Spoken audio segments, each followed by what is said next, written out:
Estamos chegando com uma notícia que agitou a semana no país. A Câmara dos Deputados aprovou novas regras para tentar melhorar o trânsito brasileiro e diminuir os acidentes. E aqui em São Paulo, motociclistas também têm promessa de incentivo do governo estadual. O Ministério da Saúde diz que faltam doadores de órgãos e propõe às famílias conversar sobre o tema. Você vai conferir aqui no TV em Revista como deve se orientar. E ainda, o governo do estado de São Paulo anunciou que os resultados de uma pesquisa com 50 mil voluntários na China demonstraram que a vacina Coronavac não apresentou reações adversas significativas.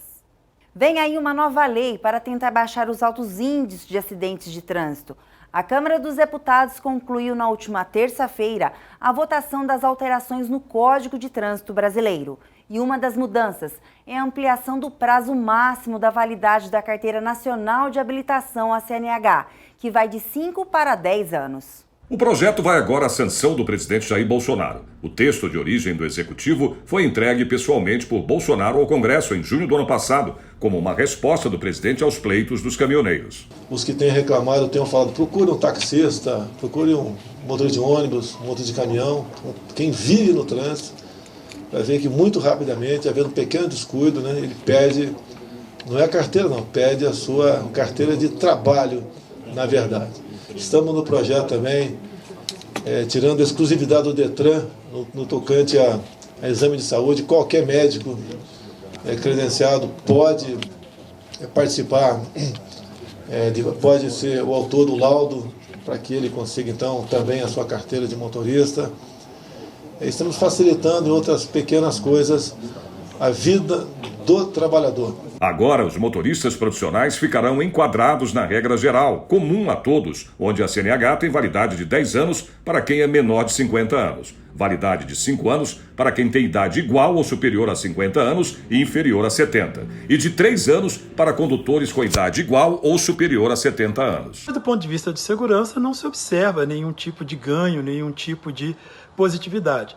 Ao contrário, podemos até imaginar que um tempo maior para se reavaliar a saúde pode, sim, contribuir para uma possibilidade de insegurança no sistema de trânsito futura. Uma das principais mudanças propostas pelos senadores também foi acolhida na Câmara. A emenda prevê que em casos de lesão corporal e homicídio causados por motorista embriagado, mesmo que sem intenção, a pena de reclusão não pode ser substituída por outra mais branda, que restringe direitos.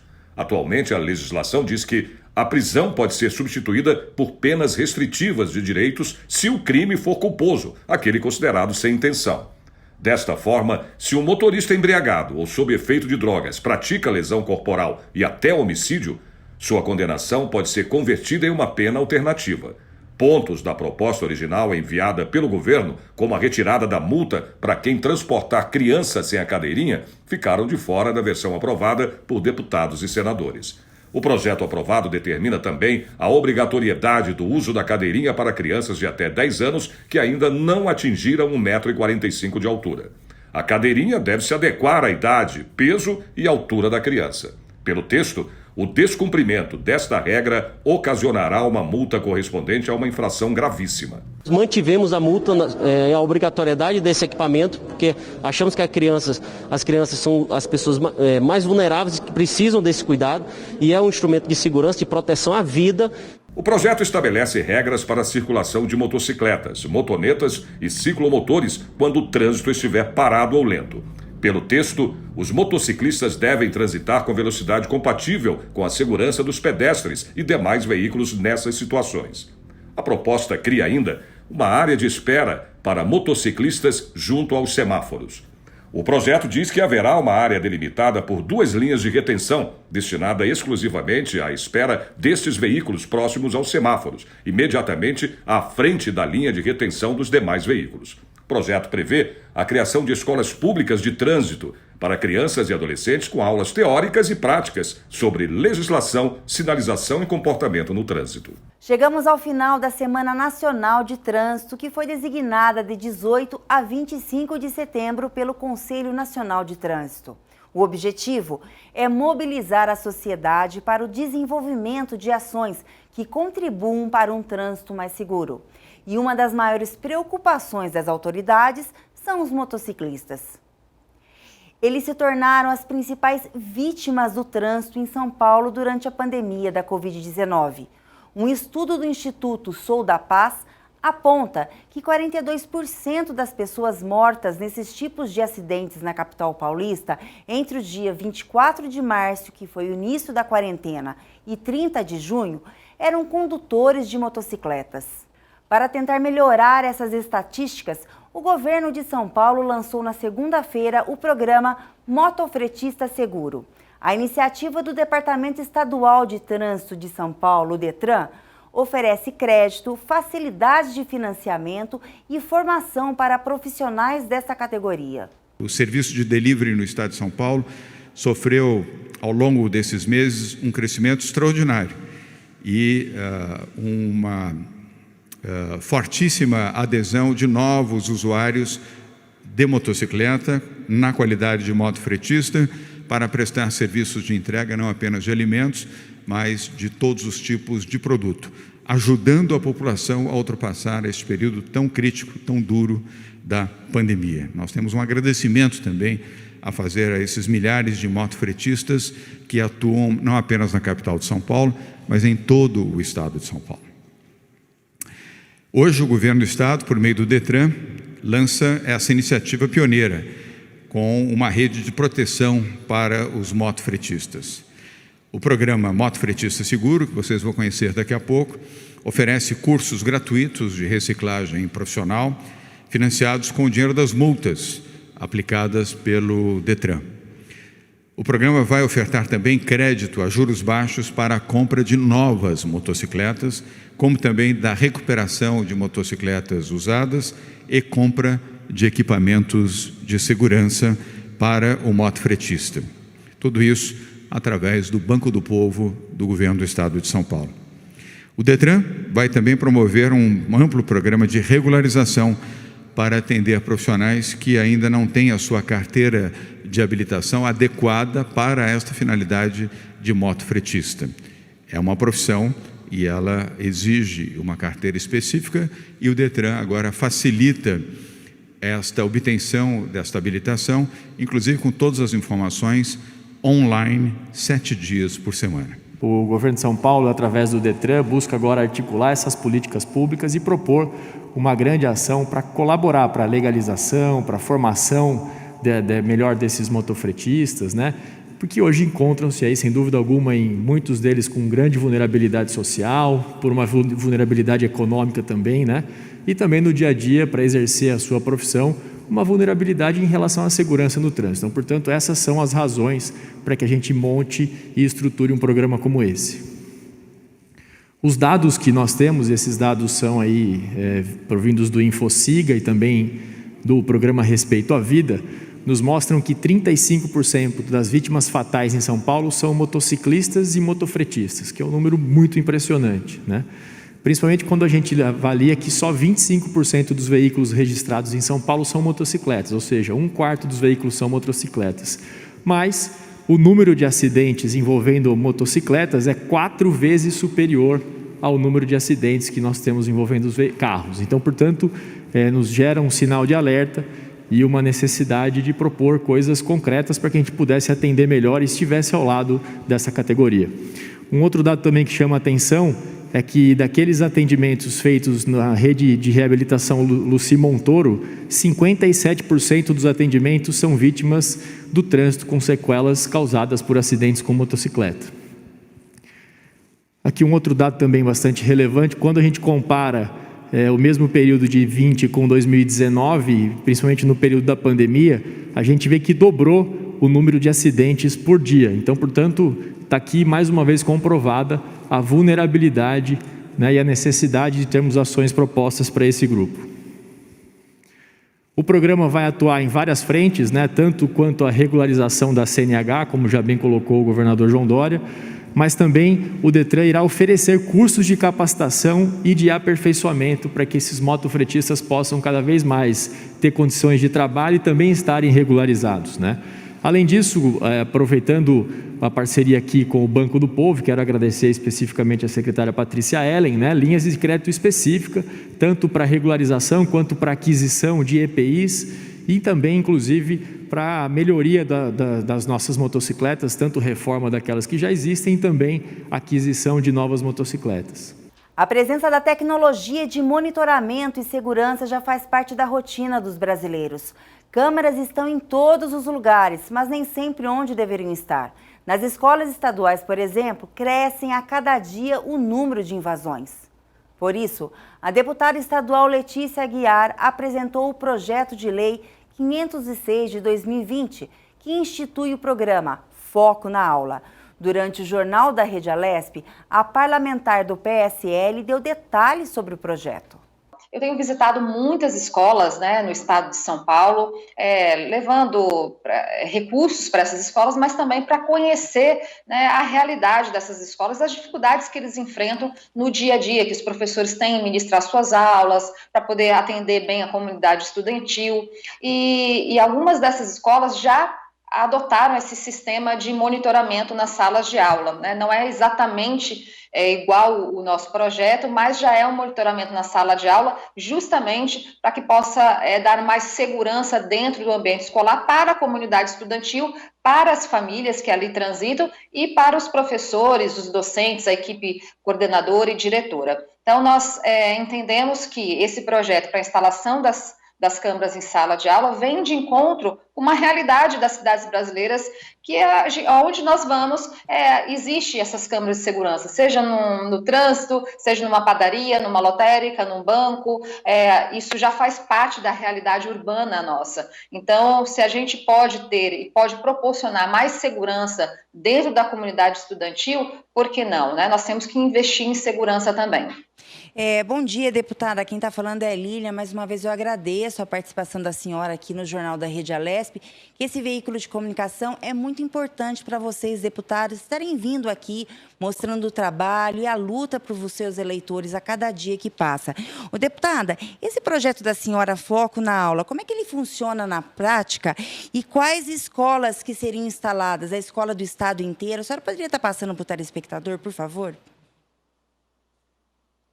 Perfeito, Lilian. O objetivo do programa Foco na Aula, e o nome diz muito sobre isso, né, é justamente a gente aumentar a qualidade do ensino, para que o aluno consiga focar no conteúdo pedagógico ali ministrado. A gente sabe que os alunos em sala de aula têm que prestar atenção na aula, têm que ter foco na aula para ter um aprendizado correto. E o objetivo desse monitoramento não é apenas a questão da segurança, é também a questão da segurança para os professores que muitas vezes estão em ambientes hostis. A gente lembra daquela situação daquela escola de Suzano, né, que teve aquele crime bárbaro que aconteceu. Então, a gente sabe que câmeras inibem esse tipo de situação e coíbem, inclusive, atos de vandalismo, atos de violência contra professores e também entre alunos. Então, um objetivo é esse, a questão de segurança para quem está dentro da comunidade estudantil. O outro objetivo é que essas aulas monitoradas possam dar ao aluno maior reforço escolar. Então, além dele estar assistindo ao vivo, ali presencialmente, a aula, ele também pode, após, fazer o seu reforço escolar, tirar alguma dúvida que ficou, assistir novamente a aula. O seu pai, mãe, responsável por aquele aluno, também pode ter acesso. Haja vista que hoje em dia a gente, até por conta desse período de calamidade pública que nós estamos, aqui agora, por exemplo, nós estamos fazendo uma reunião online, né, uma entrevista online. Então, essa plataforma digital é uma plataforma que vem acontecendo já há muito tempo, já é uma realidade da maioria dos brasileiros, né, da imensa maioria dos brasileiros, não pode ser diferente dentro da comunidade estudantil. Então, se nós já temos uma plataforma digital que dá acesso a diversos conteúdos, o objetivo do Foco na Aula é proporcionar a esses alunos também remotamente o acesso às aulas. E o pai, a mãe, que agora, muitas vezes a gente viu aí pais e mães sendo professores dos seus filhos, tendo que ensinar seus filhos em casa, né? Eles terem acesso também a esse conteúdo vai reforçar o aprendizado dos seus filhos. Então, com isso, todos saem ganhando, porque a gente também busca a maior qualidade de ensino através do reforço escolar. Então, nós temos a questão da segurança em sala de aula, a segurança da comunidade estudantil, dos professores, dos alunos, o combate ao bullying, ao desrespeito entre alunos ou entre alunos e professores e vice-versa.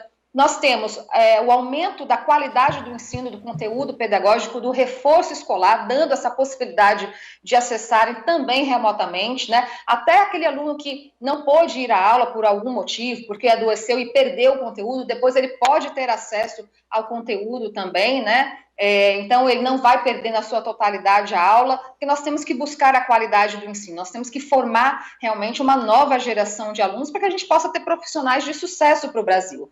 E, além disso, ainda tem a questão de que a gente sabe que, muitas vezes, o ambiente escolar é utilizado para algum tipo de ideologia político-partidária, né, religiosa, e que nós temos que buscar neutralidade no ambiente escolar, né? Acho que cada um tem seu papel, a família educa, a escola ensina, sem entrar em conflito. Na verdade, é uma união de esforços para aquele aluno que está se formando ali como cidadão, como estudante. Eu sempre falo que estudante não é militante, e infelizmente existe uma parcela de professores que utiliza a audiência cativa em sala de aula para poder influenciar que seu aluno pense como ele politicamente, por exemplo. Mas nós temos que buscar a neutralidade, né, desse ambiente escolar para que a gente possa dar liberdade de pensamento e de expressão ao aluno, né, ao estudante que está ali. E o professor poder também ter a garantia que ele vai poder lecionar em segurança, com a liberdade de ensino garantida, podendo colocar em prática a sua vocação de professor. Deputada, a senhora falou em relação aos pais poderem ter acesso a essas imagens, né? Eu li o projeto aqui dizendo também que é preservada as imagens das crianças, a imagem é voltada para a lousa para ter o conteúdo, né? E se outra pessoa, pelo que eu entendi aqui no artigo 4º, quiser ter acesso, pode ser criado um conselho consultivo para ver se vai dar acesso ou não. Mas eu queria falar sobre a família, né? Durante a pandemia, eu vi muita aproximação da família com os seus estudantes e, inclusive, com a escola. Gente que, às vezes, não ia tanto na escola, se aproximou do diretor. A senhora acha que esse é um processo que também os pais podem ter acesso a ver ali o que está sendo ministrado e ter estreitar esse relacionamento familiar e a escola?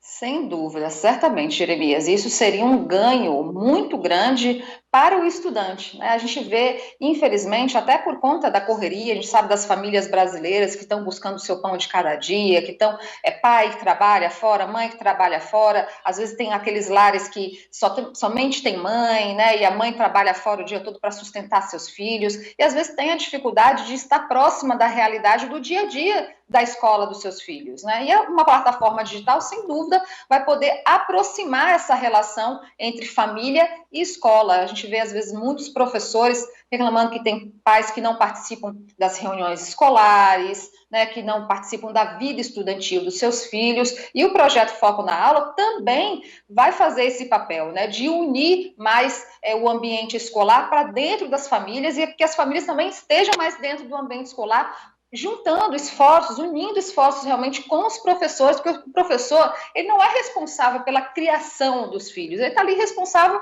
para ministrar o conteúdo pedagógico que lhe compete. Então, a família tem um papel fundamental dentro do ambiente escolar, para que cada um faça o seu papel para contribuir na formação daquele estudante. O deputado Maurici, do Partido dos Trabalhadores, tomou posse no dia 28 de agosto. De lá para cá, o parlamentar tem intensificado nas ações que norteiam um programa elaborado pela legislatura. No Jornal da Rede Alesp, ele bateu um papo com a Priscila Silvério e contou como têm sido as primeiras ações no Parlamento Paulista. A gente recebeu aqui a casa o secretário de Segurança Pública. O questionamento que eu levei a ele foi, na verdade, de duas naturezas. O primeiro é das condições de trabalho e valorização do policial, em especial da tropa, não é? Cabos e soldados, porque, obviamente, nós estamos numa sociedade de classes, não dá para imaginar que não haja uma diferenciação, né, no atendimento. Também coloquei a questão do aumento da letalidade, uma preocupação que a gente tem com o aumento da letalidade nos confrontos, tanto em serviço quanto em folga de policiais, com as ocorrências, enfim. E com o auxílio psicológico, o apoio psicológico gratuito ao policial, que nem sempre é oferecido. Então, esse foi um questionamento ao secretário. Agora, um outro questionamento muito sério foi em relação à questão da delegacia da mulher em Parelheiros. E aí você poderia me perguntar por que Parelheiros? Essa é uma preocupação só com a Zona Sul de São Paulo? Não. Essa é uma preocupação com toda a sociedade machista como a que a gente vive, e em especial num período de pandemia, não é? Nós sabemos, as estatísticas demonstram que, em geral, o agressor da mulher está na casa dela. Então, você imagina o que é conviver com o medo de estar todo dia fechado na sua casa, em muitos casos, com o seu agressor, né? Nessa situação de pandemia. Quer dizer, numa situação normal, onde essa convivência podia ser só, como se só fosse pouco, nos finais de semana, ela acaba sendo todos os dias. É claro que em muitas regiões essa situação é invisível, não é? Porque os casos não são registrados, não há serviços para atender. Mas no caso da capital paulista, nós temos números indicando que esse nível de agressão tem crescido, em especial na pandemia. Na Zona Sul de São Paulo, a situação é especialmente grave por alguns fatores. Primeiro, as distâncias, não é? Sim. É uma região muito extensa, então as distâncias entre quem está lá na ponta de Parelheiros para chegar em Santo Amaro, onde tem uma delegacia da mulher, mais próxima, é muito grande, correto? Não é só a distância, é a dificuldade de locomoção, serviço de transporte público. O secretário, naquela oportunidade, falou da importância de recorrer aos meios tecnológicos, as ocorrências por meio eletrônico. Muito bem. Naquela região também isso é muito difícil, porque o acesso às redes é difícil. Não dá para dizer que a internet funcione muito, o acesso à internet funciona muito bem em todo o país, mas em especial na capital, naquela região. Parelheiros, Capela do Socorro, Grajaú e mais, Campo Limpo, Boimirim. Então, o acesso não é simples. Então, coloquei essa preocupação. E se você for notar, nos números do Ibope Inteligência e outras entidades, a violência contra a mulher tem crescido, mas tem crescido especialmente na Zona Sul. Então, volto a dizer, não é que o problema lá seja maior ou mais grave, ou que ele não deva ser notificado nas demais regiões da capital ou da Grande São Paulo. Não é que não haja violência contra a mulher em Franco da Rocha, ou em Itacoaquecetuba, ou em Mogi das Cruzes, ou no Taboão da Serra. Mas a minha preocupação naquele momento era, em especial, com Parelheiros, por conta da ausência de equipamentos ali na Zona Sul da capital, para dar conta dessas ocorrências. E qual foi a resposta, né, que o senhor teve, então, do secretário? E o importante é que até a vinda do secretário, hoje funciona também de forma online, mas tem uma aproximação também do parlamento, né, do legislativo para o executivo, né? O secretário é uma pessoa muito cordata, não é? No dia que ele veio aí, ele trouxe os números da secretaria, de como ela tem operado e projetos da secretaria.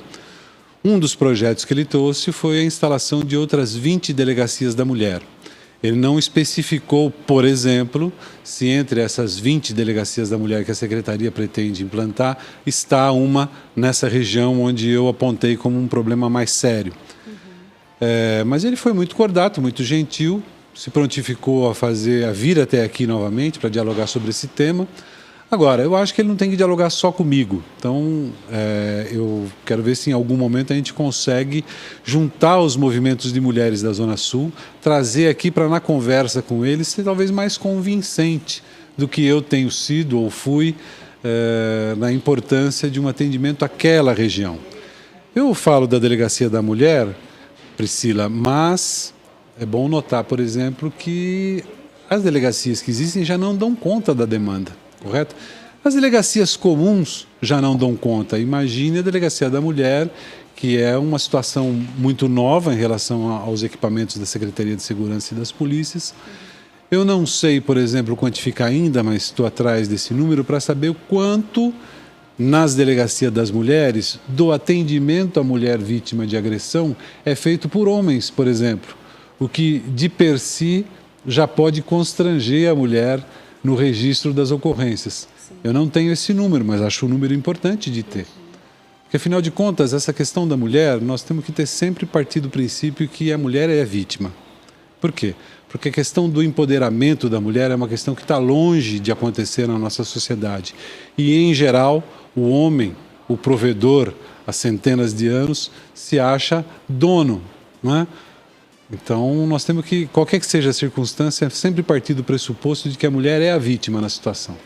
E que a ela tem que ser facilitada as condições de levar a sua demanda, de denunciar a agressão sofrida. Então, é importante ter o equipamento próximo, é importante que o equipamento permaneça aberto, é importante que o deslocamento para o equipamento possa ser feito. É importante que o atendimento ali possa ser feito preferencialmente por mulheres. E é importante que depois de registrada a ocorrência sejam tomadas medidas, haja equipamentos, haja serviços que possam isolar a mulher do seu agressor. Então essa é uma preocupação que eu acho que tem que estar sempre colocada. E até para quem não entende em casa por que há essa necessidade de delegacias da mulher, muitas mulheres reclamam que quando vão registrar um boletim de ocorrência nas delegacias comuns, até atendidas por homens muitas vezes, acabam se sentindo ou constrangidas ou não têm um atendimento diferenciado, né? Afinal de contas, é um momento tão vulnerável da mulher, né? Uma agressão e muitas vezes, como o senhor falou, agressão de quem ela até ama, com quem ela se casou, com quem é o companheiro, né? Você fica imaginando, ou eu fico imaginando, como é que é a situação da mulher agredida pela pessoa que no dia anterior estava dizendo a ela que a amava, não é? Sim. Qual é o drama dessa mulher que, além de ter o marido provedor, muitos casos, aquele que eu vou brigar com meu marido, mas e se ele for preso? Quem é que vai trazer aqui a comida para as crianças? Porque a sociedade nos habituou, né? Transformou a mulher em a mulher não trabalhadora. O homem é o provedor, o homem é aquele que sustenta a casa, o homem é aquele que, aspas, manda na casa e, portanto, manda nos filhos e, portanto, manda na mulher, né? Então, nós temos que ter clareza disso. Isso é uma tarefa da sociedade. A defesa dos direitos, da integridade da mulher, não é só uma preocupação das mulheres. Tem que ser também uma preocupação dos homens. Tem que ser uma preocupação da sociedade. Enquanto isso não for de verdade, enquanto isso não acontecer verdadeiramente, nós vamos continuar convivendo com esse drama. Deputado, vamos falar um pouquinho também sobre tecnologia, principalmente nessa questão da segurança pública, né? Tem algumas municípios, algumas cidades que têm, por exemplo, o botão do pânico disponibilizado para as mulheres, né? Em que elas conseguem acionar a polícia e a polícia já sabe o que está acontecendo apenas com uma ligação. Mas tem várias outras, tem cidades que estão sendo fiscalizadas por drones, câmeras. Eu queria que o senhor falasse um pouco disso, o auxílio, então, da tecnologia na segurança do cidadão. Sem dúvida que isso é muito importante, né? Só faz sentido o avanço tecnológico se ele estiver a serviço do cidadão, correto? E a nossa sociedade tem que se preocupar cada vez mais com isso. As prefeituras, o governo do estado, o governo federal tem que se preocupar cada vez mais com isso, de colocar a tecnologia a serviço do cidadão. Nessa questão da agressão, por exemplo, no caso da mulher, Priscila, nós temos que considerar que muito disso acontece dentro da casa. Sim. E dentro da casa não tem como você monitorar, não é? Mas tem como você disponibilizar serviços, como a questão do botão do pânico que você falou. Vamos voltar para Parelheiros? Como é que pode? Como é que uma mulher agredida lá em Marcilhac, quanto tempo demora para chegar à noite em Santo Amaro, na Delegacia da Mulher? Nossa. Como é que ela vai se deslocar até lá? E nós estamos falando de população pobre, em especial.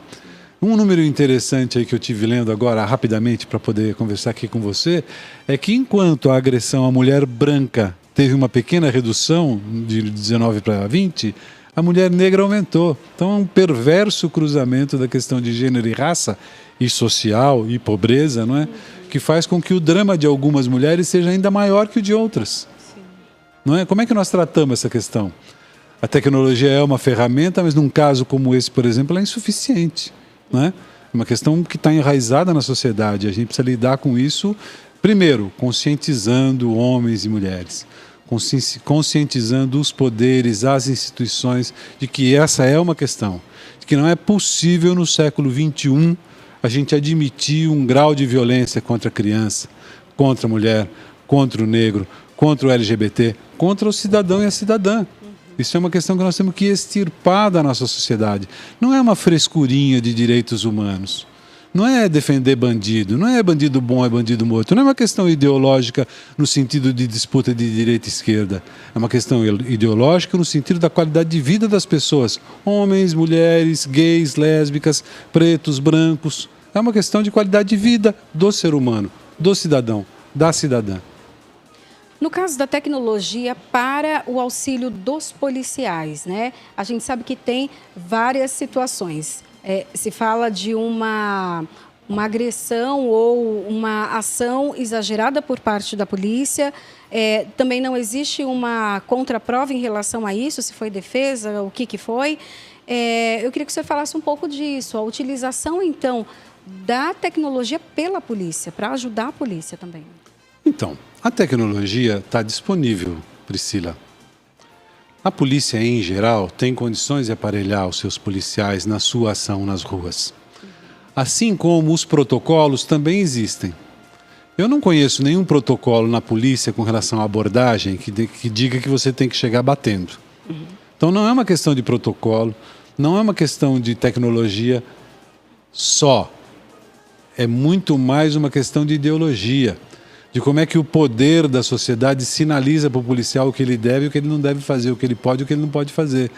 Então, quando, desculpe o governador João Dória, na campanha eleitoral, disse que vai colocar os melhores advogados para defender o policial que matou um bandido, entre aspas, correto? Ele está passando que mensagem para o policial? Que é impunidade para qualquer ação. Que fazendo um paralelo ali com o agressor agredida, no caso do homem e da mulher, que ele, policial, pode agredir impunemente.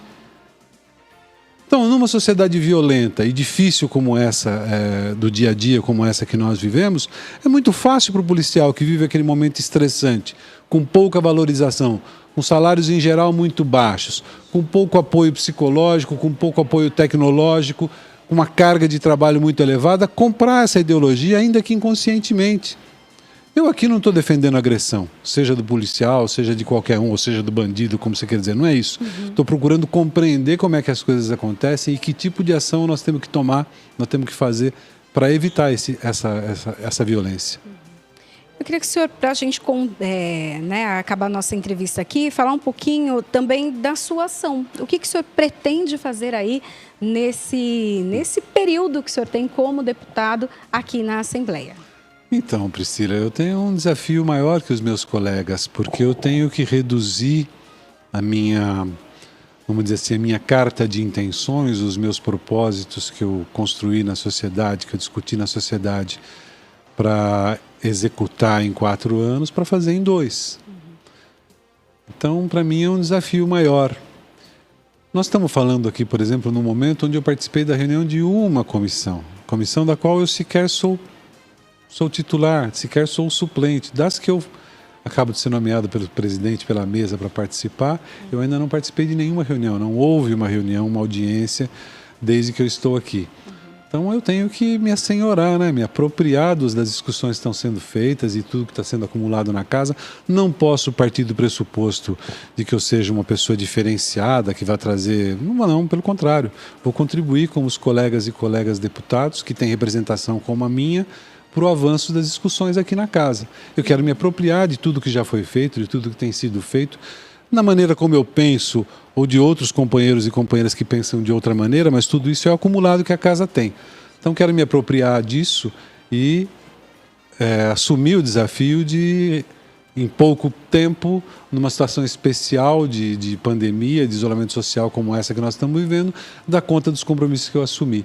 E espero contar muito com vocês. Claro, sempre aqui é um canal aberto para que o senhor esteja presente e possa também falar um pouquinho das suas aspirações e o trabalho que tem realizado. O senhor falou algo que o senhor veio num momento de pandemia, um momento bem atípico, né? Nós já tivemos aqui na Assembleia até a vinda de outros deputados por conta de saída de um e o suplente vem, mas não num momento de pandemia, né? Então o senhor já veio num momento atípico.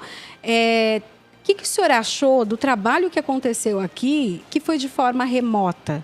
E ainda acontece meio que de uma forma híbrida, né? Um pouco remota, um pouco presencial. O senhor acha que a Assembleia conseguiu manter as atividades aí nesse momento de crise? Então, a instituição está buscando caminhos, né?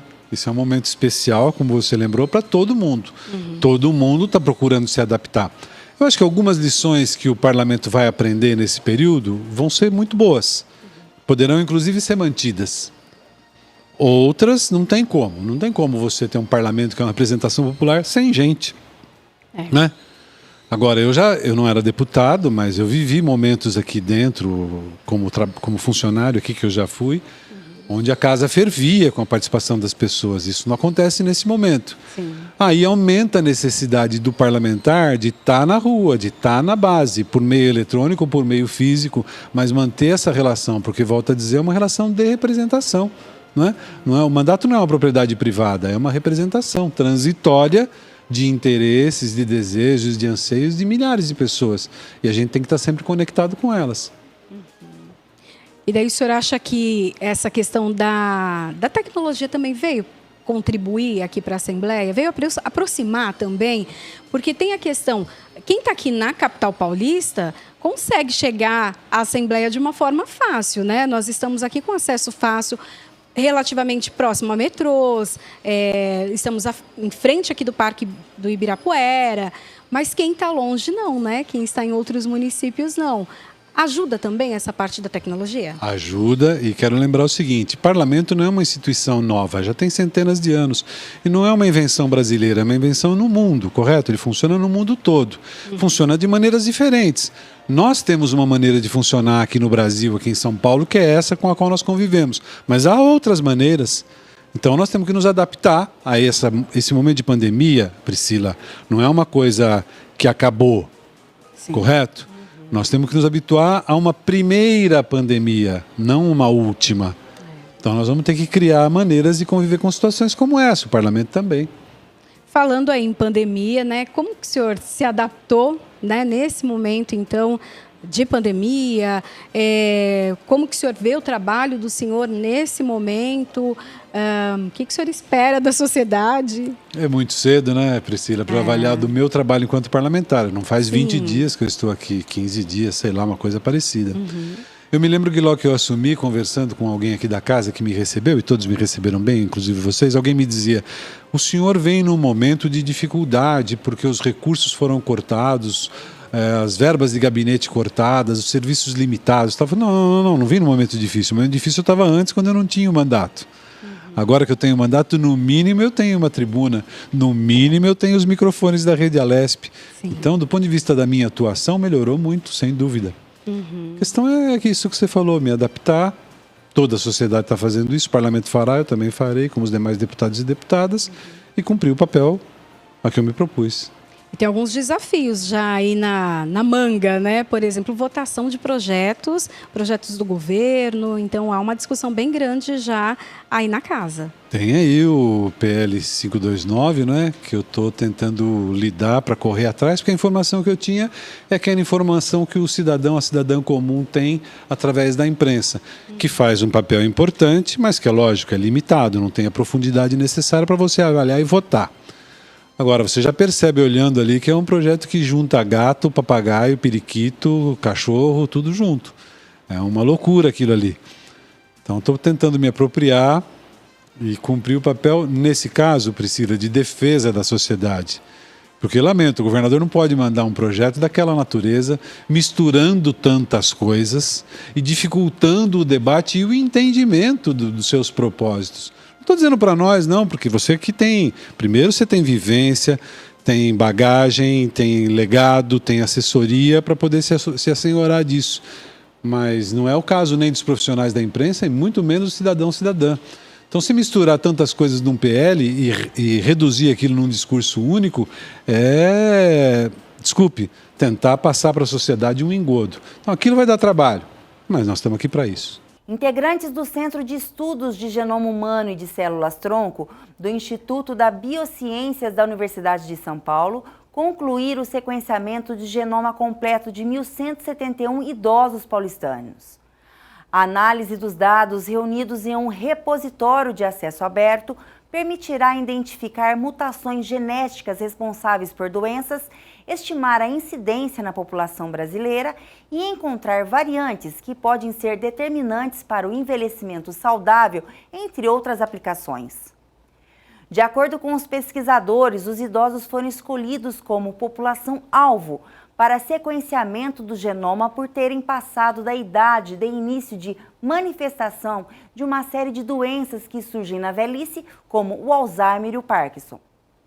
E no próximo bloco, faltam doadores de órgãos. Aguardem um pouquinho e já voltamos já já.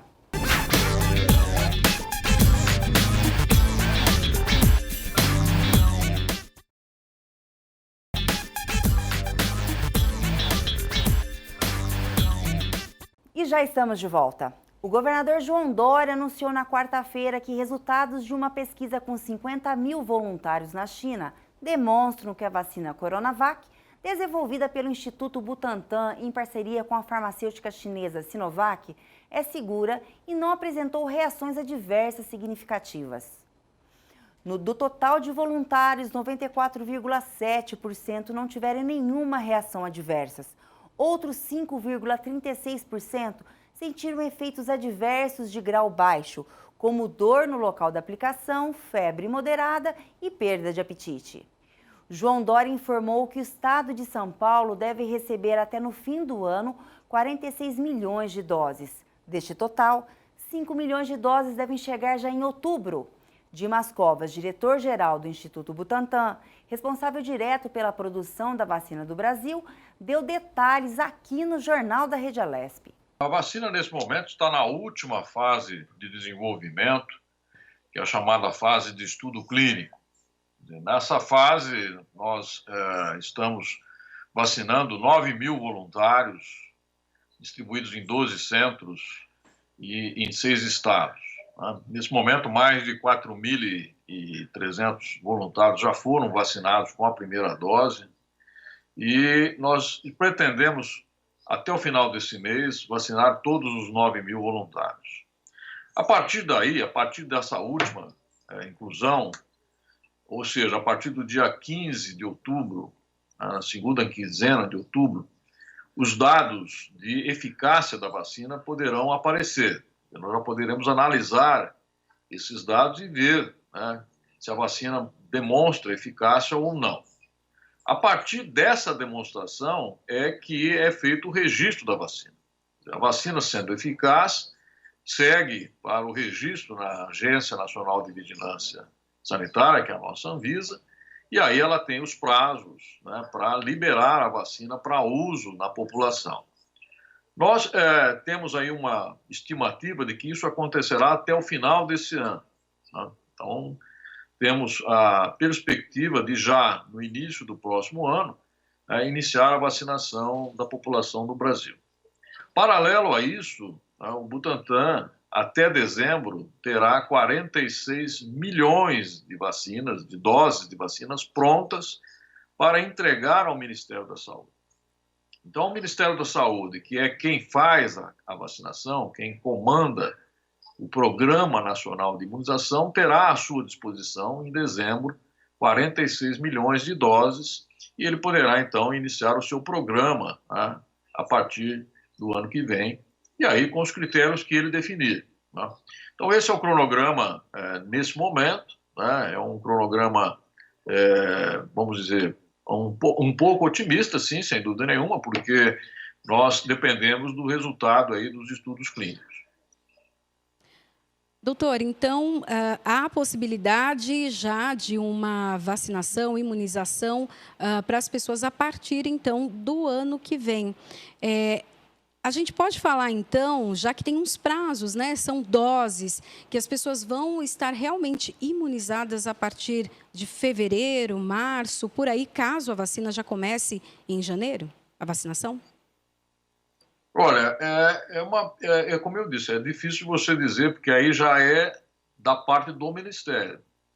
Quem faz a vacinação, quem distribui as doses, quem controla o processo de vacinação no Brasil é o Programa Nacional de Imunização, que é o maior programa de imunização pública e gratuita do mundo.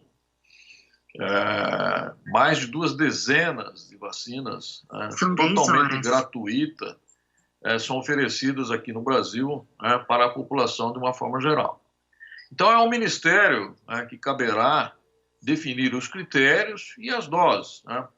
qual vai ser a distribuição, né? Deve ter critério, obviamente, como toda vacina tem.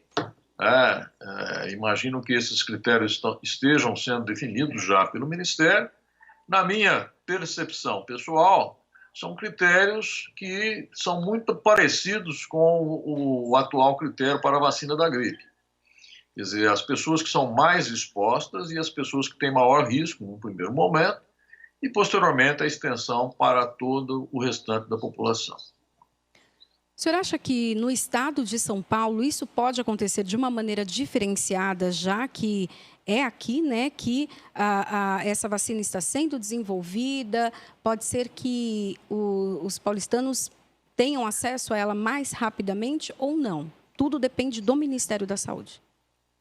Olha, o Butantan é o maior produtor de vacinas do Brasil, um dos maiores produtores de vacina do mundo, né? Hoje ele tem a maior fábrica de vacina da gripe do hemisfério sul, e toda a produção do Butantan, todas as vacinas que o Butantan produz, num quantitativo aí superior a 100 milhões de doses por ano, são entregues ao Ministério da Saúde.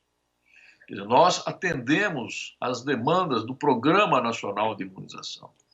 Então, esse esforço que nós fazemos aqui no Butantan, com o apoio do governo do Estado de São Paulo, com o apoio entusiasta do nosso governador, João Dória, é no sentido de que tenhamos a vacina para os brasileiros de todo o país e aqui de São Paulo também. Então, essa é a perspectiva. Doutor Dimas, o senhor participou das coletivas, juntamente com o governador e o prefeito, todo esse tempo. Qual a sua projeção como médico, ex-diretor de contingência do Covid-19, nessa projeção em relação à pandemia?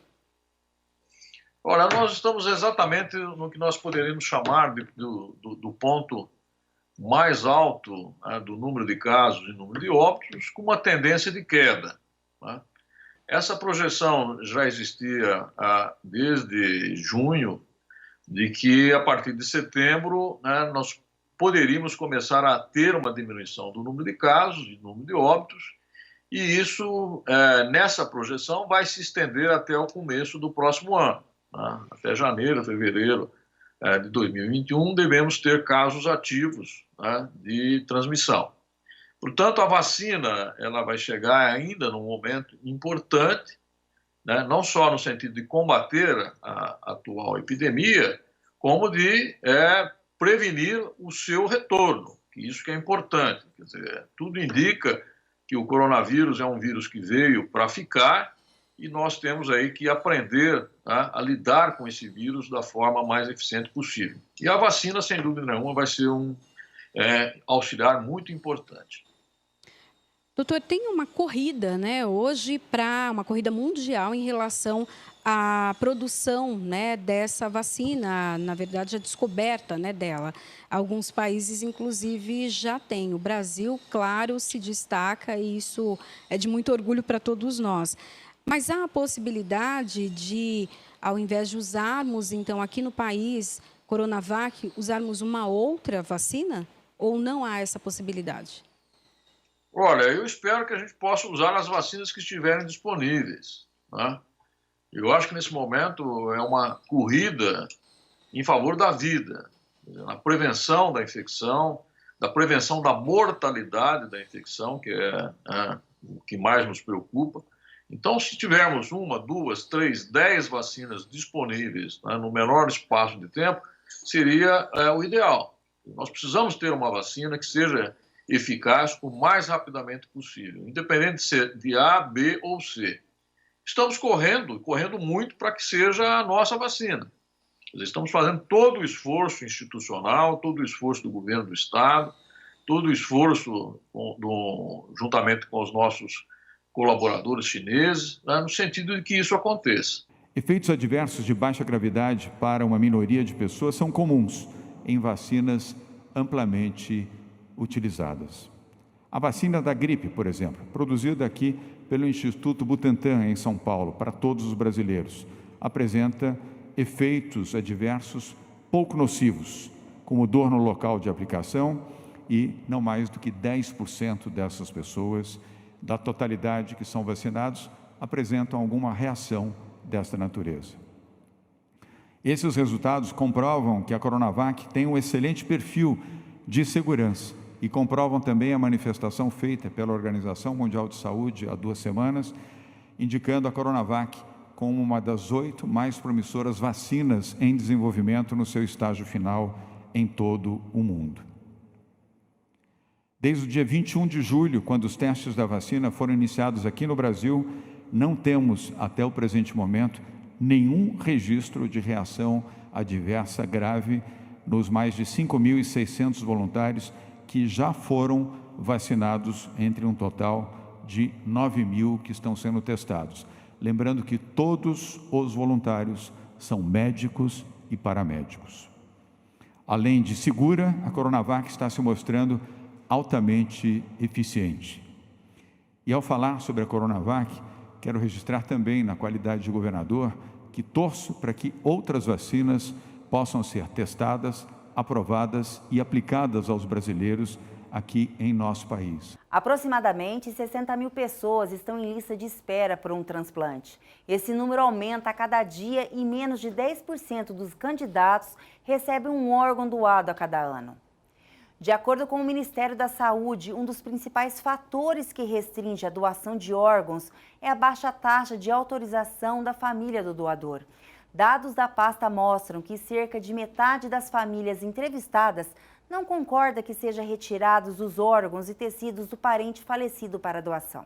Por isso, para ser um doador, o Ministério da Saúde orienta que o interessado converse com a família sobre o desejo de ser doador e deixe claro para que seus familiares autorizem a doação de órgãos após a sua morte. Este mês, uma campanha em São Paulo procura incentivar a doação, ou seja, um ato de amor para com seu próximo. Dona Laurinete ficou 2 anos na fila aguardando um transplante de fígado. Ano passado, recebeu um novo órgão. A surpresa que eu não estava esperando. Até aqui, graças a Deus, está tudo bem, sinto dor, não sinto dor, não sinto nada. Para se tornar um doador de órgãos, basta comunicar à sua família. A doação ela só ocorre com autorização de parentes mais próximos, como esposo, pais, filhos. Por isso, a importância, então, e a gente ressaltar, das pessoas conversarem com seus familiares e expressarem, então, o desejo de se tornar um doador de órgão. A importância são igual, não tem diferença. Eu acho para o doador como que eu recebo o órgão. Para conscientizar os passageiros da CPTM sobre a importância da doação, a exposição de esculturas de órgãos do corpo humano pode ser vista na Estação da Luz. As obras possuem quase 2 metros de altura e simbolizam a córnea, pulmão, rim e o coração. Todos os brasileiros tivessem essa decisão, seria um passo muito importante para ajudar alguém, porque dentro de um hospital desse tem muita gente necessitada. Um programa de recompensa por reembolso é operado por empresas de cartão de crédito, em que uma porcentagem do valor gasto é devolvido ao titular do cartão. O cashback faz sucesso nos Estados Unidos, é difundido na Europa e já é usado também aqui no Brasil. O programa Alesp Conecta recebeu Roberto Freire, operador do Cashback World do Brasil. No papo com Melissa Araújo, ele falou como funciona o programa. O consumidor buscar comprar de forma inteligente para ter um desconto imediato, né? Porque o cashback é muito utilizado principalmente em programas de fidelidade, né? Porque o consumidor vê o cashback como uma vantagem, recebe a perceptividade do consumidor em receber o dinheiro de volta é muito melhor do que, por exemplo, receber uma pontuação ou alguma outra uma coisa que tenha um valor tangível imediato, né? Ou que demore muito para você receber, né? Então é muito difundido porque é muito atrativo e utilizado em programas de fidelidade como um atrativo. E aí o consumidor sempre buscando economia, comprando de forma inteligente, buscando alternativas de desconto.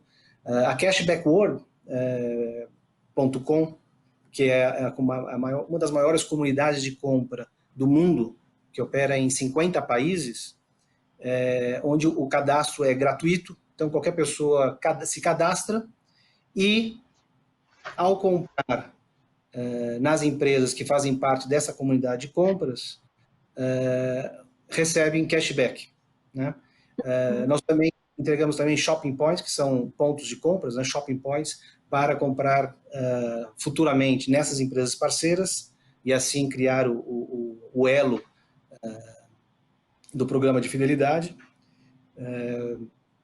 E a pessoa recebe esse cashback imediatamente, né, ao comprar nas empresas parceiras. E há diversas formas de comprar, né? Nós oferecemos de uma forma fácil e rápida compras em empresas online. Como nós somos uma comunidade de compras, nós temos parcerias com todos os segmentos da economia, né? Então pode ser uma farmácia, pode ser uma loja de sapatos, pode ser um supermercado, qualquer bem de consumo e também de serviços. E,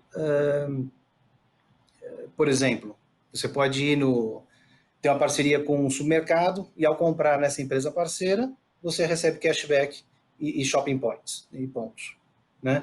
E ao acumular R$25, você recebe esse dinheiro nós depositamos na conta bancária. Né? Que mais? Compras online também. Então, por exemplo, nós temos no Brasil mais de 400 empresas parceiras, no mundo são mais de, não só online, mas no mundo todo são 150 mil empresas parceiras. No caso do diversas empresas parceiras online, de todos os segmentos, vinho, farmácia, supermercado, e a única diferença é, ao invés de conectar diretamente na empresa parceira online, no web address da empresa, você se conecta através da Cashback World, onde o cadastro é gratuito. Então, você cadastra na Cashback World, gratuitamente, e conecta com a empresa que você tem mais preferência, maior preferência. E compra, e conecta com o link, e compra nessa empresa parceira. E recebe cashback. Outra forma também é através de Vale Presentes, Vale Compras, que também nós temos diversos parceiros, como Uber, que também é uma empresa parceira online, que pode usar em compras online, o Rappi, o iFood, e diversas outras empresas parceiras de Vale Compras digitais, né? Você compra e utiliza no consumo do Vale Compras digital. Uhum. É possível, você falou de algumas empresas, quais produtos e serviços a gente pode usar o cashback? É para todo tipo? Por exemplo, um prestador de serviço poderia entrar num sistema cashback, ou sei lá, uma empresa de automóveis, assim, de um produto mais caro como um automóvel até, sei lá, uma conveniência, um produto de uma conveniência, é possível? Ótima pergunta. É possível. Até agora, nós estávamos falando com o olhar do consumidor, né, buscando economia. No nosso modelo de negócio, nós temos um modelo de negócio que nós trazemos empresas parceiras para a comunidade. Então, por exemplo, uma padaria de bairro, ela adquire um programa de fidelidade da Cashback World. E, fazendo isso, ela começa a fazer parte da comunidade de compras, daquelas mais de 150 mil empresas parceiras, e oferece cashback aos clientes da padaria. Então, ele usa o programa de fidelidade cashback para entregar um super benefício para o cliente dele, que é o cashback, mas não só isso, a possibilidade de receber cashback nas outras 150 mil empresas ao redor do mundo, em todos os segmentos e em todos os canais de distribuição, online, físico, vale compras, né? Então, ele usa isso, o programa de fidelidade, como atrair clientes, trazer mais clientes e cliente dele já. Ao entregar cashback e dar a oportunidade para o cliente dele não só receber cashback quando ele voltar ao estabelecimento, à padaria, mas também receber cashback em todas outras empresas parceiras, seja a outra padaria do bairro, ou seja, numa compra online de um fogão. Então, fidelidade para a pequena e média empresa, para a padaria, extremamente robusto. Aí entra e todas essas outras vantagens. Além disso, a padaria, a pequena e média empresa, recebe também um CRM, um software de gestão de relacionamento com o cliente. Então, a padaria começa a entender, começa a conhecer o seu cliente. Qual a frequência que esse cliente vai na padaria? Qual é o ticket médio? A quantos quilômetros de distância ele está da padaria? Ele reside onde ele está da padaria? Se é uma mulher? Qual são os picos de demanda durante a semana? Horários durante os dias, onde tem maior pico de consumo? Ele tem ferramentas de newsletter, ele pode se comunicar com esses clientes que ele fidelizar e mandar newsletters fazendo promoções para atrair e cativar esses clientes. Então, é um programa de fidelidade para a pequena e média empresa fantástico. Por isso que nós somos uma das maiores comunidades de compra do mundo. Porque o pequeno varejo vê interesse, o consumidor desse pequeno varejo vê interesse, e qualquer pessoa, porque é gratuito o registro, é só entrar no cashbackworld.com, colocar seu nome, telefone e e-mail e se cadastrar. E aí você tem acesso a uma imensa carteira de opções de compra e de benefícios, cashback, e também, outra coisa, são os cupons de desconto, né? Que também é extremamente difundido, principalmente nos Estados Unidos, e agora no Brasil, mais recentemente, começou a se falar muito disso, e nós já oferecemos isso. Se você entrar agora, eu estava entrando nisso antes de começar a nossa conversa, cashbackworld.com, se cadastra gratuitamente e entra lá, promoções e ofertas, tem mais de 70 cupons de desconto, que você pode utilizar.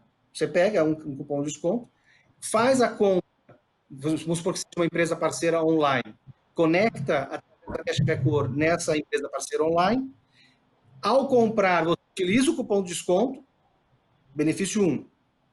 Ao fechar a compra, você vai receber cashback e shopping points. Segundo o Conselho Federal de Contabilidade, atualmente existem 318 mil contadores ativos no país. A profissão está em franca expansão. Em 2018, 93,8% dos trabalhadores com formação na área foram empregados, segundo o Instituto de Pesquisa Econômica Aplicada. E o curso de graduação em Ciências Contábeis está entre os 5 mais procurados no Brasil, segundo dados do Ministério da Educação. Reconhecer a importância desses profissionais foi o que fez esta semana a Assembleia Legislativa de São Paulo.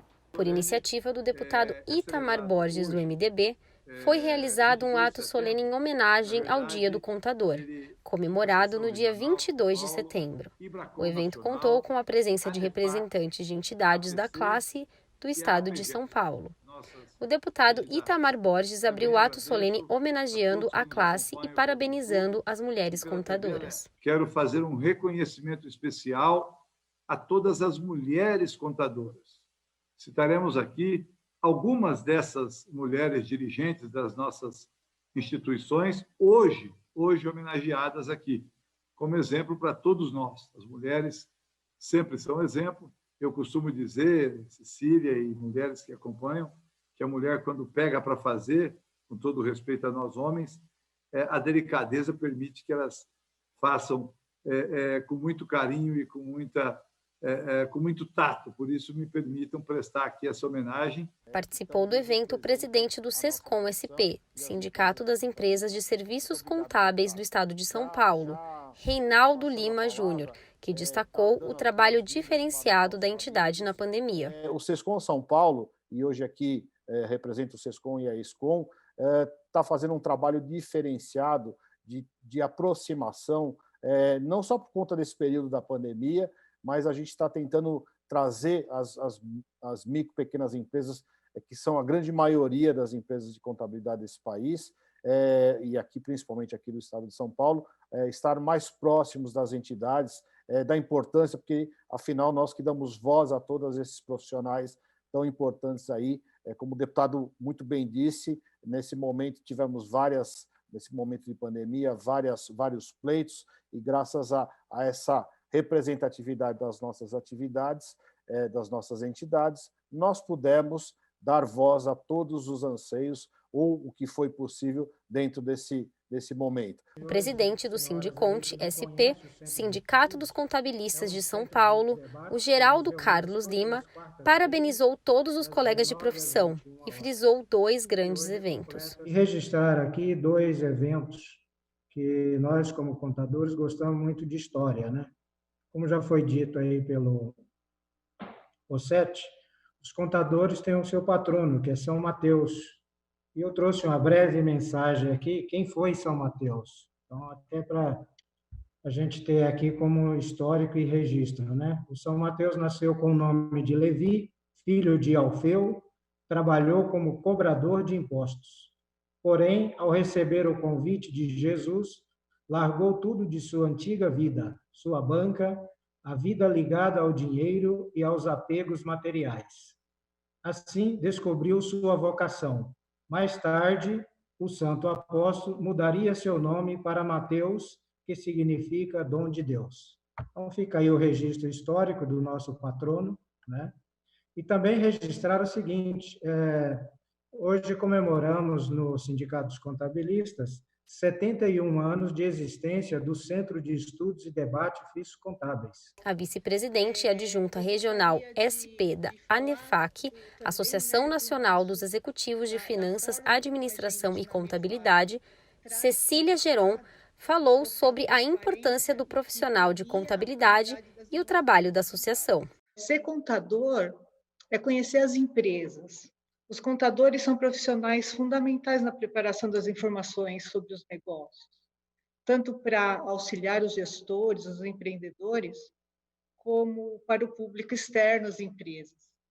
Se as empresas estão se reinventando na pandemia, e certamente se reinventarão no pós-pandemia, os profissionais contábeis também estão se reinventando, dando suporte para as empresas, auxiliando na estratégia de sobrevivência. Então, a ANEFAC, durante esses 50 anos, ela vem entregando para o mercado aprimoramento e desenvolvimento profissional. Eu gostaria de falar também, né, da forma como a gente, na ANEFAC, traz para o mercado o troféu Transparência e que premia a qualidade das demonstrações contábeis. Ou seja, né, a nossa entidade está sempre preocupada com o desenvolvimento dos nossos profissionais. De compras online a redes sociais, de hospitais a bancos, de escolas a teatros, de hotéis a órgãos públicos, da publicidade à tecnologia. Pode ter certeza, a Lei Geral de Proteção de Dados Pessoais afeta diferentes setores e serviços. E a todos nós, brasileiros e brasileiras, seja no papel de indivíduo, empresa ou governo. E para entender melhor o tema, o Jornal da Rede Alesp entrevistou a advogada especialista em direito empresarial, a doutora Carolina Cavalcante Scheffer. No papo com Luciano Teixeira, ela deu detalhes sobre como vai funcionar com a nova lei. A LGPD ela veio consolidar todas as regras a respeito de proteção de dados. Então, antes da lei, a gente já tinha algumas normas aqui no Brasil que tratavam desse assunto, mas eram normas esparsas, né? E a gente pode até pensar que o próprio Código de Defesa do Consumidor, de alguma medida, também poderia servir como uma forma de proteção para os consumidores. Mas com a nova lei, a gente tem aí o titular no controle dos dados pessoais, né? Então, hoje nós, os titulares somos eu, você e todas as pessoas físicas que estamos aqui no Brasil, e que somos né, titulares de dados pessoais. Então, hoje, a maior parte do uso, ou até ontem, né, o uso dos nossos dados era feito de forma indiscriminada, ou sem que a gente tivesse algum controle sobre isso. A partir de hoje, grande parte do uso que é feito desses dados, ele vai depender do consentimento do titular. Então, a gente já tem visto, desde a da manifestação do Senado no dia 26 de agosto, a gente já tem visto grande movimentação das empresas em busca desses novos consentimentos, né, um consentimento livre, informado, inequívoco, como a lei coloca, para tentar se adequar à LGPD, essa nova realidade. É verdade que as sanções elas não entram em vigor agora, junto com a lei, elas vão entrar apenas no dia 1º de agosto do ano que vem, de 2021, mas o fato da gente não ter a aplicação das sanções administrativas, né, que são as sanções que estão ali descritas na LGPD e que são aplicáveis pela autoridade nacional, isso não quer dizer que o judiciário, por exemplo, não possa apreciar algum tipo de ação judicial com base no descumprimento dessa lei. Então, é importante que as empresas estejam atentas a isso, porque fica um pouco uma falsa sensação de que não há formas de serem punidas as infrações à lei. E a verdade é que existe, né? Tem um princípio constitucional de que você não pode impedir o acesso à jurisdição, né, em caso de uma violação ao direito. Então, ali a gente tem alguns direitos que estão previstos na lei e aqueles que se sentirem lesados podem recorrer ao Poder Judiciário, sim. A partir de agora, o Brasil se adequa aí à lei europeia, tem a GPDR, né? Muitas empresas estrangeiras que atuavam no Brasil já fizeram essa adaptação. Como a senhora falou, a partir de agora, muitas empresas, a gente vê o movimento aí, muitas empresas tiveram esse prazo de 2 anos para se adaptar, não se adaptaram, e está acontecendo uma correria no mercado aí, de uma maneira geral. Você conversa com o pessoal de vários escritórios de advocacia, os clientes estão todos aí, vamos dizer assim, polvorosa buscando orientações para adequação em relação à LGPD. Dá tempo de se adequar com a entrada, né? Estava vendo aqui, já entrou em vigor hoje, igual a senhora falou. Dá tempo de se adequar antes das sanções? Eu acho que a gente tem bastante tempo, sim. Eu acho que não cabe esperar, né? Não cabe esperar mais. A gente, como você disse, muitas empresas já estavam em fase de já implementaram, outras estavam em fase de implementação. Tem clientes que acabaram suspendendo muito dessa movimentação por conta da pandemia, o que é super compreensível.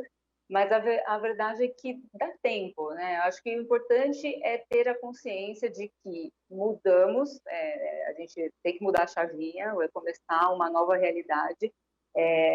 Tem que separar em nichos, né? A gente temos algumas empresas que lidam com muito poucos dados pessoais, então talvez para essas o movimento é um pouco mais lento. E para aquelas que efetivamente tratam muitos dados pessoais, o movimento tem que ser um pouco mais rápido. Mas o mais importante é que se comece, né? Porque esperar mais pode efetivamente trazer algum risco para a empresa. Como a lei já está em vigor, a gente sabe que assim, é questão de tempo para que as pessoas comecem a perceber que elas têm direitos e comecem a verificar que esses direitos estão sendo violados. E aí começam as disputas judiciais a respeito disso. Mas dá tempo sim, com certeza. Então, vamos deixar claro para o pessoal que está em casa, né, não só para as empresas, para os consumidores. A partir de agora, a gente tem uma Lei Geral de Proteção de Dados. O que isso impacta a população de uma maneira geral? O que isso impacta as empresas? E como que os nossos dados, a partir de agora, têm que ser tratados de acordo com a legislação? Exato. Acho que o principal ponto da LGPD, e que gira muito em torno do consentimento, né, e desse controle que o titular passa a ter sobre os seus dados, é que a empresa ela precisa contar, né, precisa informar o seu cliente, né, o dono do dado, o que ela vai fazer com esse dado. E quando você diz, então, eu preciso do seu dado para essas e essas finalidades, você vai colher apenas os dados que você efetivamente precise para aquilo e vai utilizá-los apenas para aquilo. Então, hoje a gente está diante de uma situação em que você acessa alguns sites ou alguns aplicativos e os seus dados são colhidos, muitas vezes você nem sabe o que está acontecendo ali e eles são compartilhados com terceiros, principalmente dados de consumo, né? Quando a gente navega e você vai buscar, por exemplo, uma bolsa E aí, quando você acessa novamente seu e-mail, aparecem na lateral do seu e-mail diversas informações. É porque ali eles estão compartilhando os dados dos consumidores. Esse tipo de atitude ela vai ter que começar a mudar. Vai deixar de existir? Não precisa deixar de existir, mas agora você depende do consentimento. Eu preciso dizer que eu estou de acordo em que você olha aqui os meus dados de navegação, a forma como eu me manifesto, né, qual é o meu comportamento na internet, ou você quer colher meu nome, meu CPF, você quer o meu e-mail para me mandar algum e-mail marketing, o e-mail marketing não vai desaparecer, ele só precisa se adequar às novas regras. Né? Então, depende um pouco disso. Tem também uma questão muito importante para as empresas que é relacionada às questões de segurança. Né? Então, por óbvio, acho que toda empresa hoje que atua no meio digital, né, e mesmo, ainda que a gente tenha aqui um e-mail, a gente tem algum tipo de antivírus ou algo desse tipo, até práticas muito mais elaboradas de segurança, mas as empresas precisam ter um olhar um pouco mais criterioso para essas questões, adotar melhores práticas, né, de cuidados de segurança da informação, rever os seus processos, os seus fluxos internos, porque além do risco financeiro, né, de uma sanção, por mais que a sanção não possa ser aplicada agora, só passa a ser aplicada em agosto do ano que vem, mas a verdade é que um risco de um vazamento, um risco financeiro, ele é muito alto. Né, e ter todo esse arcabouço de medidas técnicas, medidas administrativas, boas práticas, ter tudo isso muito, muito alinhado e muito reunido dentro da empresa, eventualmente, quando você estiver diante de um incidente de vazamento, isso pode atenuar sanções, isso pode mostrar que a empresa tomou todas as medidas que eram possíveis. Nenhuma medida técnica garante 100% de certeza de que você não vai sofrer um ataque cibernético, mas a verdade é que ajuda a demonstrar